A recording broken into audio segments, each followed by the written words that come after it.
Amen. God bless you. Good morning. You can be seated. Welcome. So glad you're here. I want to welcome those of you that are joining us online to this, our first of two services. We have our second service, the first service being the prophecy update, and second service, the sermon, which will be live streamed at 11:15 a.m. Hawaii time for those of you that want to join us. And we're currently in the book of James. Our text today will be chapter 5, verses 7 through 9. And we're going to look at what it is that we can do about our propensity for impatience. I know you know nothing of this.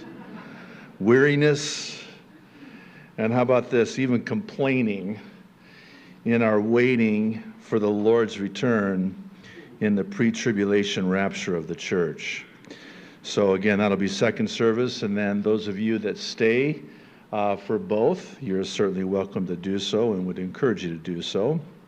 Now, for those of you online watching by way of YouTube or Facebook, we'd encourage you to go directly to jdfrog.org. There you will find the uninterrupted and uncensored entirety of the update. So with that, let's go ahead and get started.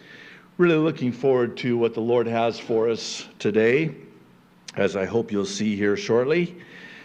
I want to talk with you about how it is that the world today is now at the proverbial finish line prophetically.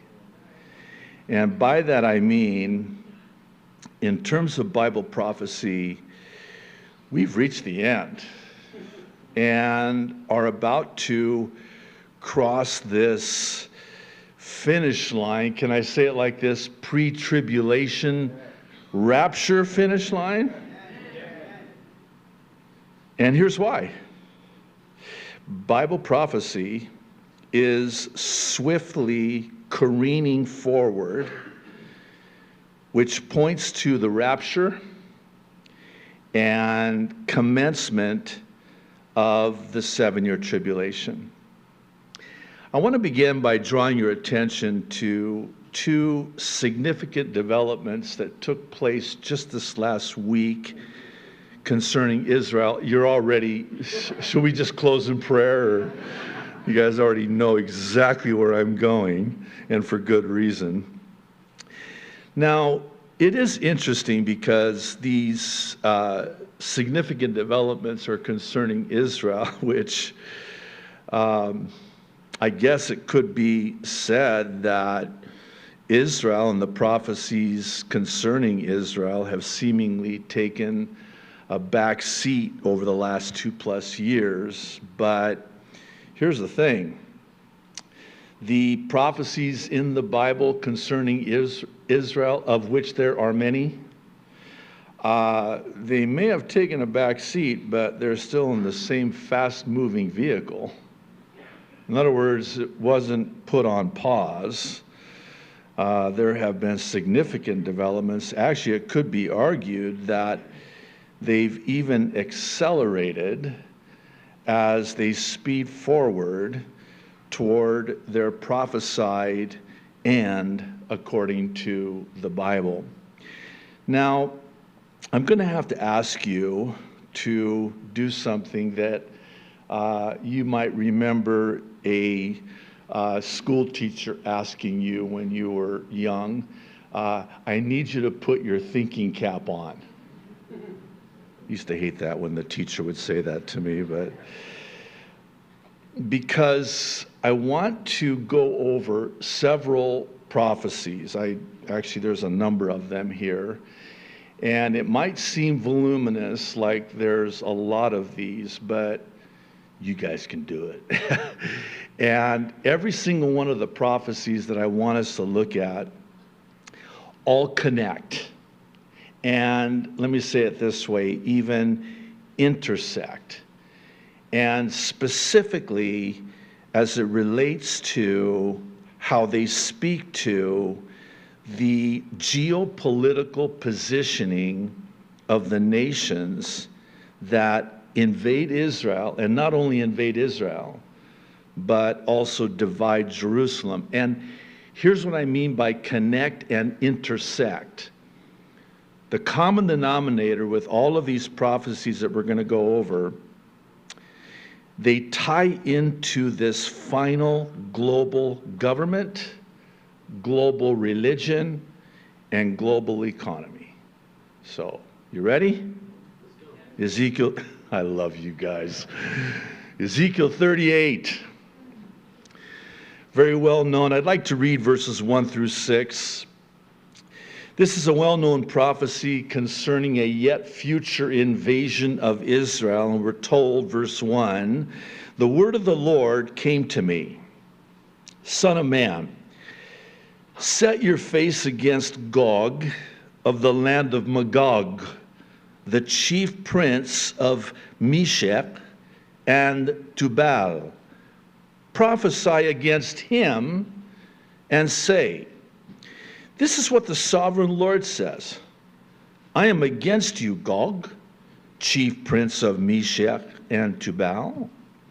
I will turn you around and put hooks in your jaws and bring you out with your whole army, your horses, your horsemen fully armed, and a great horde with large and small shields, all of them brandishing their swords. Now, verse 5, for the benefit of those who are relatively new to Bible prophecy, we have I'll call it a grocery list of nations that are named by their ancient names, starting with Persia, which we know today to be modern-day Iran, Cush, and Put. This would be the region of Ethiopia, etc. And will be with them all with shields and helmets, also Gomer with all its troops. And Beit Togarma, that's actually the Arabic. Beit means house of Togarma or Beth Togarma, from the far north with all its troops and the many nations with you. So I wanted to stop at verse 6, but don't leave that yet, because I want to draw your attention to verse 13 in a moment, but I need to kind of set the stage here. So we have this list of nations, and for the purpose of our update today, let's just talk about the main three that are at the helm of this allied invasion of Israel. It is Russia, Iran, and Turkey. Now, there are other nations involved. And it is believed, and present company included, that all of the nations that are listed in this prophecy are already at the ready, particularly in Syria, which we're going to talk about in a moment. So, the first 6 verses provide us now with the who, but let's talk about the what and the why. That's verse 13. After listing the nations that will invade Israel, verse 13 tells us who will not be invading, and it is interesting, not just the nations that are listed in this prophecy that are part of this allied invasion, but those that are conspicuously absent completely from the prophecy, i.e. Egypt, no mention. Jordan, no mention. How about this one? Syria. You would think Syria's right there. We'll come back to Syria. But they're not included in this. What about the Arabian Peninsula? We know it today as Saudi Arabia. The reason it's Saudi Arabia and not Wahhabi Arabia, this isn't in my notes, but I already opened up the can, so let me explain this. It went to the house of Saud, not the Wahhabis, but the Saudis. When that area we know as the Arabian Peninsula was given to Beit Saud, Ibn Saud, the family, the house of Saud, hence the name Saudi Arabia. Now in verse 13, we're told what their ancient name was before it was Saudi Arabia.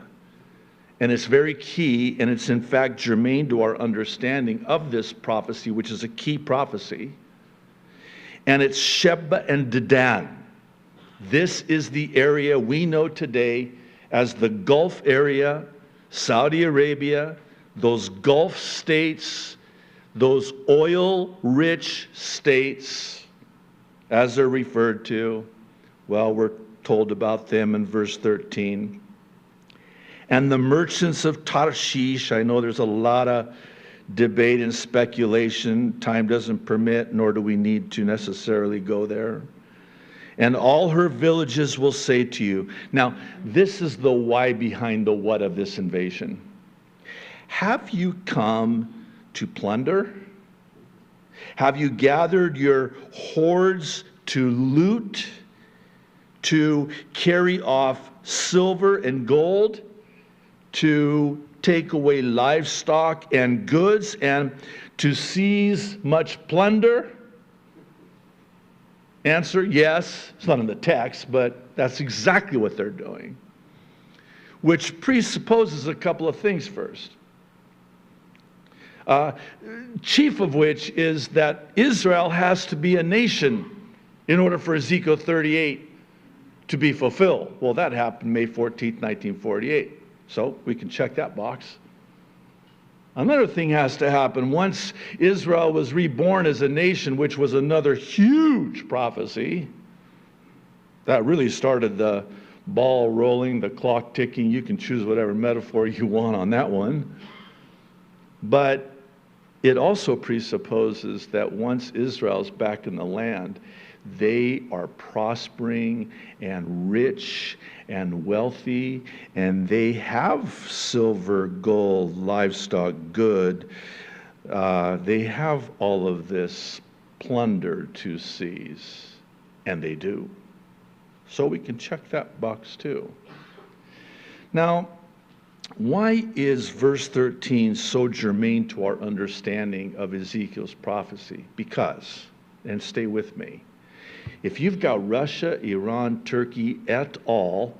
All in Syria as we speak, at the ready to fulfill exactly what we're told in this prophecy in Ezekiel that was written some 2,500 plus years ago. And you've got Saudi Arabia, who all of a sudden it would appear is kind of chummy with Israel. Well, that's what it says. They're protesting this invasion. They're questioning this alliance of nations. What are you doing? Why are you doing this? Are you going to take what Israel has? It almost sounds like Saudi Arabia and Kuwait and some of these other countries that currently have wonderful foreign relations with Israel, as we speak again, are not going to be part of this because they are on Israel's side of the table, if I can say it like that. So hang on to that. Let's talk about Syria. You know this one well. Isaiah 17:1. It's also in Jeremiah 49, but it's a prophecy against Damascus. What's the prophecy? See, behold, Damascus will no longer be a city, but will become a heap of ruins. So here's what I'm thinking. This invasion from the north, Ezekiel 38, comes vis-a-vis Syria. And the fulfillment of Isaiah 17:1 explains the conspicuous absence of Syria being involved in this alliance of nations that invades Israel. We already have verse 13 of Ezekiel 38 explaining to us where Saudi Arabia and those nations are in this equation and prophecy, but we really haven't had an explanation until Isaiah 17:1 as to why it is. I mean, it would stand to reason that Syria would certainly be involved, right? Well, if it's destroyed, then that would explain why Syria is not involved. I know that might seem like a firm grasp of the obvious, but it seems like the target is not just Israel, but Jerusalem. So let's talk about Zechariah chapter 12, verses 1 through 3. The burden of the word of the Lord for Israel, saith the Lord, which stretcheth forth the heavens, and layeth the foundation of the earth, and formeth the spirit of man within him. Behold, I will make Jerusalem a cup of trembling unto all the people round about, when they shall be in the siege, both against Judah and Jerusalem. And then verse 3, and in that day I will make Jerusalem a burdensome stone, boundary stone, heavy stone for all people.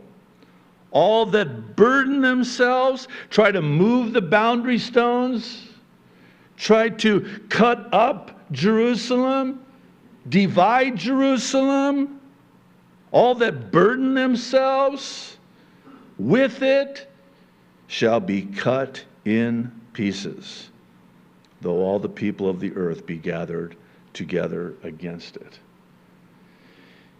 At the risk of an oversimplification, this is, again, a well-known prophecy that speaks to how the entire world will have this intoxicating obsession with dividing Jerusalem into two states, with Jews and Palestinians, so-called, no such thing, Jews and Palestinians living side by side together in, quote, peace and security. You want to come back to that? And again, I know you know where I'm going with that. So the focus now is not just on Israel, but really the target, where the goalposts are, is Jerusalem and the dividing of Jerusalem. And then there's another prophecy in Joel chapter 3. I want to read verses 1 and 2. For behold, in those days and at that time, when I restore the fortunes of Judah and Jerusalem, I will gather all the nations and bring them down to the valley of Jehoshaphat. Then I will enter into judgment with them there on behalf of my people and my inheritance, Israel, whom they have scattered among the nations, and, listen, they have divided up, keyword, my land. Oh, oops. No, that's my land. My name is on it. Literally, by the way, we've talked about that prior. God literally put his name on Jerusalem. That's my land. Jerusalem, that's mine. And you're trying to divide it up? Yeah, Joey. Yeah, you don't want to do that. Because in that day, I will judge those that divide my land. Now, 1 Thessalonians 5:3, again, very well known.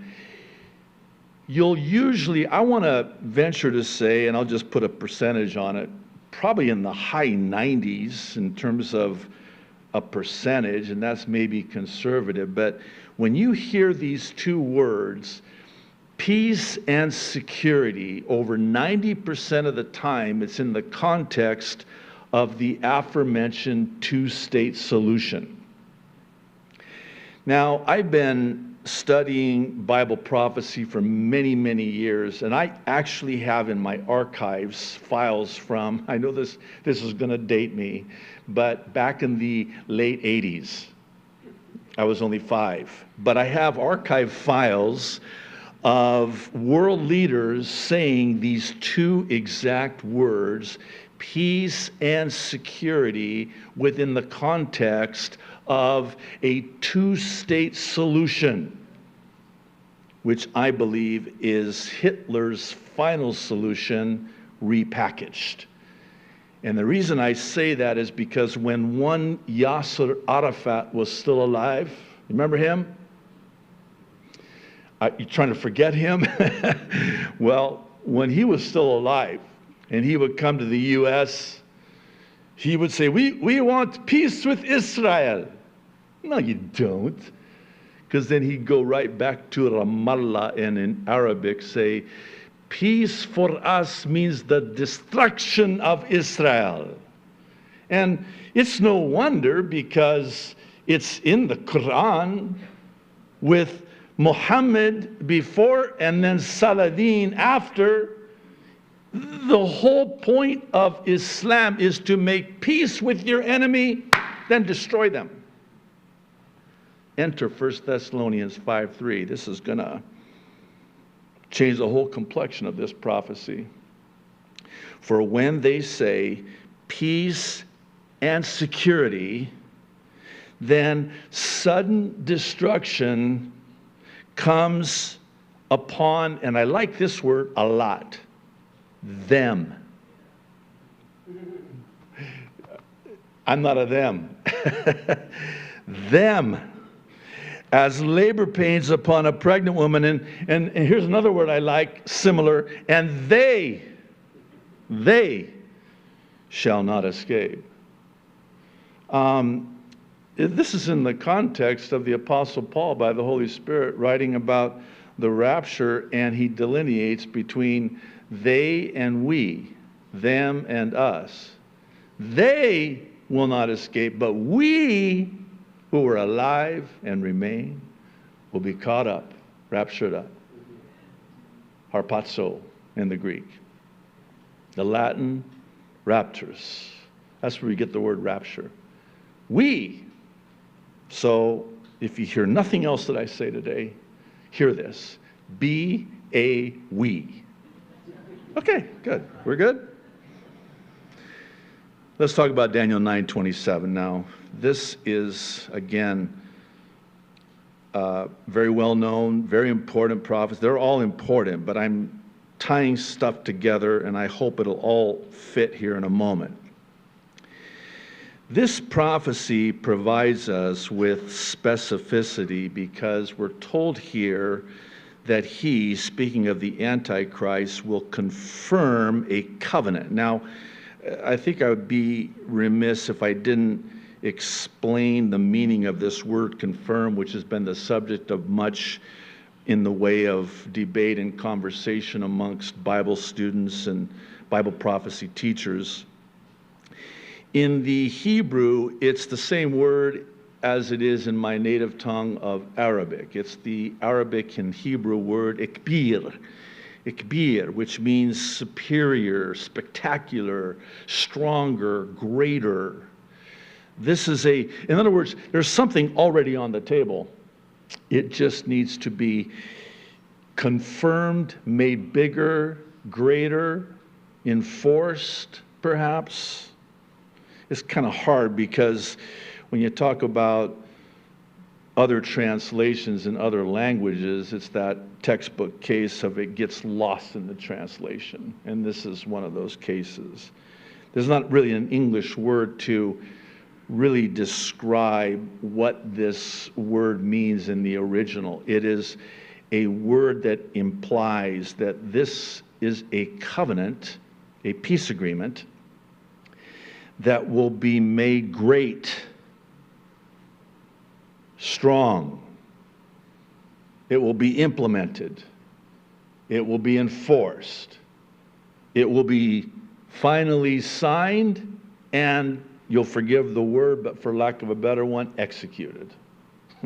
I should have chosen a different word than that. He will confirm a covenant with many for 1/7. That's 7 years. In the middle of the 7, now we're talking about the 7-year tribulation. And by the way, parenthetically, let me say that it is not the rapture that starts the 7-year tribulation. It's the fulfillment specifically of Daniel 9:27 that starts the 7-year tribulation. Once Daniel 9:27 is fulfilled, The 7-year tribulation starts. And in the middle of the 7, he will put an end to sacrifice and offering. And at the temple, stop right there, this infers, obviously, that at some point at the beginning of, maybe even prior to, that temple's going to get rebuilt. Because at the 3.5-year mark, it's already not only fully built, it's fully functioning. And they're offering sacrifices. And so we're told that he will set up an abomination that causes desolation until the end that is decreed is poured out on him.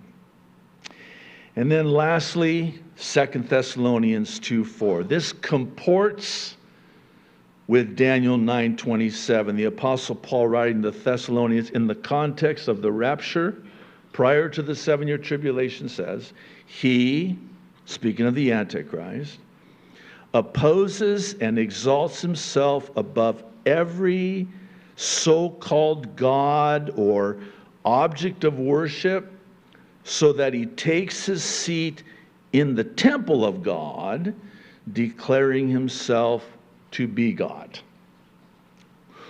When does he do that? Well, we just got done reading Daniel 9:27 at the midpoint. And it's believed that it's at this point when Israel realizes, wait a minute, this is not our Messiah. This is the false Messiah that's just committed this abomination that causes desolation. He declares himself to be God. Again, much in the way of speculation on the part of Bible students of Bible prophecy and Bible prophecy teachers. But it is believed that he will commit this abomination and it will cause desolation, and Israel will realize this is the false Christ, and that will be what brings them to their true Christ, Jesus the Christ. And they will flee for the last 3.5 years of the 7-year tribulation and be protected by God himself. Many believe, present company included again, that this will be in the ancient city of Petra, which is in modern-day Jordan. Actually, just a little side note, it's believed that that's where Job lived, was actually in Petra. I've only been there once, my wife and I. This was BC, before children, and just want to clarify that. And it was in the 90s, and actually my cousin took us there because I have family there in Jordan. And man, you need to take several days to see this entire. It is just breathtaking. It is just stunning. It is a impenetrable rock fortress that Israel will flee Jerusalem and Israel from to get to be protected for the last 3.5 years of the 7-year tribulation. Okay, let's try to connect some of these prophetic dots here. So we've got prophecies that describe in some detail that at the time of the end, there's going to be this man, this Antichrist figure, which, by the way, doesn't just mean against Christ, but in the place of Christ, because apparently he sets himself up as God in the temple of God, declaring himself to be God. So this man will then, once he does this, it seems, will also be the one that says, hey, if you'll sign right here, I'll throw in the temple, no extra charge. Daniel 9:27. So that's what enforces and strengthens, makes Ikbir this 7-year covenant. And once that happens, then the 7 years begins. And that's the last 7 years of human history as we know human history to be presently. But we're also told that there's going to be an invasion of Israel, that there's going to be this intoxicating obsession with the dividing of Jerusalem. And it would stand to reason that if these prophecies, which again all intersect and connect, it would stand to reason that you would start seeing some of it beginning to come to pass. In other words, you would start seeing some political maneuvering, geopolitical repositioning of the nations that are in these prophecies, right? So the question is, are we? The answer is, you better believe it. On Tuesday, Times of Israel published a report. You know, sometimes, and you'll forgive me for my,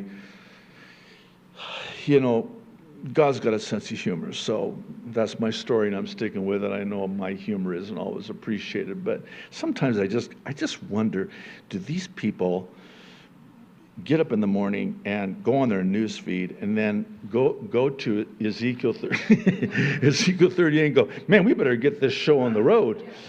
Get Putin, get him on the phone. Get Erdogan, he's in there. And IEC, we got an invasion scheduled. Okay, again, that's my humor, so whatever. So this was Tuesday. Here's the headline. In Tehran, Putin, Raisi, and Erdogan vow to continue Syria cooperation. Well, they must have included Isaiah 17:1 in their briefing too, apparently. Here's a couple of quotes. Russian President Vladimir Putin, Iranian President Ibrahim Raisi, and Turkish President Recep Tayyip Erdogan held a trilateral meeting in Tehran on Tuesday.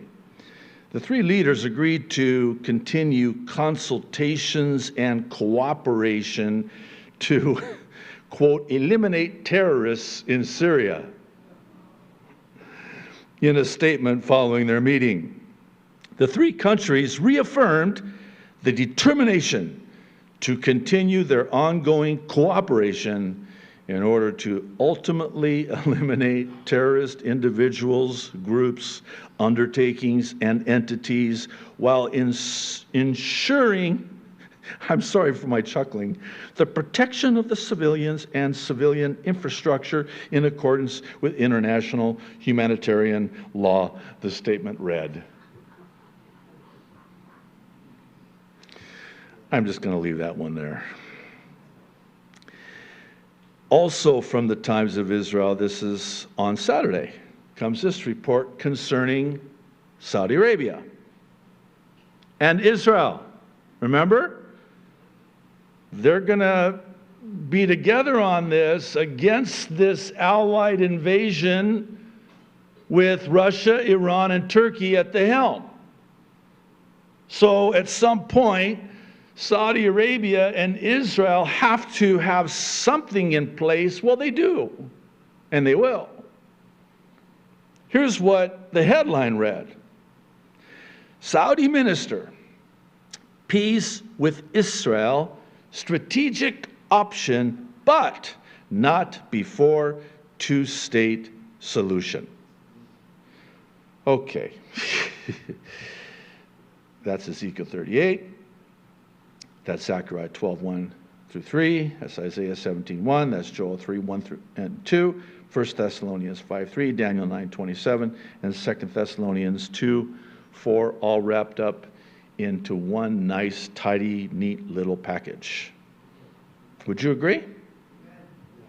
Exactly as we were told. Every single one of these nations are doing exactly what we're told they would do at the time of the end. So let me just quote this article real quick. In it they say, a senior Saudi minister described normalizing ties with Israel. Saudi Arabia normalizing ties with Israel as a strategic option while clarifying that a two-state solution between Israel and the Palestinians was a requirement before Riyadh would formalize ties with Jerusalem. It's almost like, where do you sign? They're already ready. Is that even a proper sentence structure? It probably isn't. They're already ready. They're just waiting for the green light. And I think that green light's coming. Now here's where I'm going with this. The common denominator with all of this is that there's one man, the man of perdition, aka the Antichrist, who will be at the helm of all of this. In other words, he will control the world, a one-world government, a one-world religion, and a one-world economy in and during the 7-year tribulation. Now here's a question. How? How is it plausible and conceivable that this man of sin, as he's also known, is going to actually gain control of the entire world in this way? He will be worshiped. He will be the one man that will be seen as the Savior of the world, for the world, to solve all of the problems in the world. How is that even going to be possible? Well, it's going to be possible because Satan will possess this man. He will be the personification of Satan himself. And thankfully, the Word of God provides us with the answer, which is what I want to now address for the remainder of our time. But to do so, we'll end the Facebook and YouTube, live stream at this time.